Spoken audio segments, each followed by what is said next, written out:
Yun, di magka-transition ka na. So, Mm. Sa meron bang first job, taas sa ni-require? first job.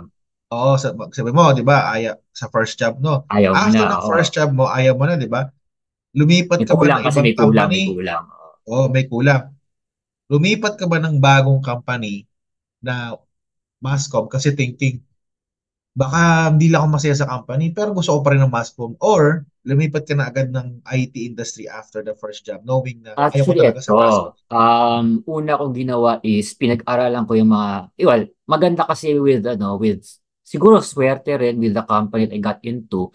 Mm. They explain ano yung pinagkaiba ng industries. Kasi nga, pharmaceutical yan eh. So, they explain ano yung manufacturing, ano Mm. yung pinagkaiba ng distribution. Kasi pharmaceutical siya eh. So, Mm. hindi ako mag-explain, magsasabi ng name ng companies. No? So, like, for example, medrep ka. So, you're working for this company. So, Mm. eto, ano siya, kami manufacturer. May Mm. iba kang kalaban na semi-competitor kasi nga, distributor lang sila. Mm. I-import lang nila, then at the same time, they would still also market these medications. Diba? So, Mm. competitor mo pa rin siya. Parang Mm. ganon. So, parang sabihin nila, in a way, competitor mo pa rin siya.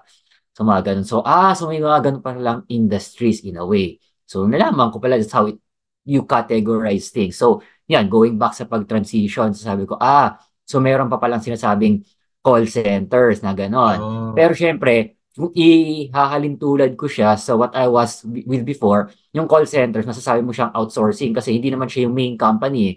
Then meron Mm. naman siya yung main companies itself na, okay, you're working with the company itself na at the same time support ka. So pwedeng support ka for the company or pwedeng outsourcing ka, support ka pero outsourcing ka lang. Parang third party ka.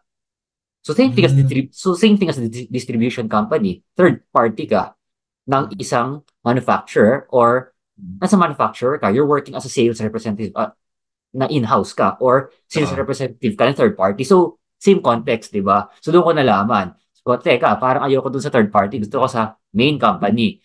So, Oo. yung nagkataon lang, yung main company na pinagtrabahuan ko, Mm. computer company.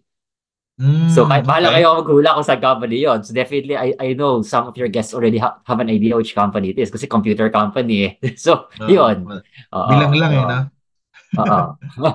Computer Okay. company. Talagang, syempre ako, I wouldn't say well, partly, yung luck doon is nakapasok. Pero syempre ako, I would say na piliin ko ano yung industry or yung company na pinasukan ko. May maraming computer companies hindi naman marami. Selected lang ang computer companies that time. So sabi ko, ito na lang. Para at least Oo. pasok sa interest ko. Mm. Para pag nagtrabaho ako, hindi naman yung pagod. Kasi syempre nakakapagod naman talaga magtrabaho. I mean, for those who are saying na, oy, masaya ka trabaho. Well, good for them. Pero ako, I would say, yes, partly masaya, at least partly nakakapagod din. So para hindi ka mapagod masyado, make it something na alam mong gusto mong pasukan, di ba? So, yun nga, Mm. computers. Kasi that's one thing. At the same time, alam kong transitioning ako, I have to learn a lot. Yun na lang yung booster to make it happy na pumasok ka. So, Gotcha. yun. Okay.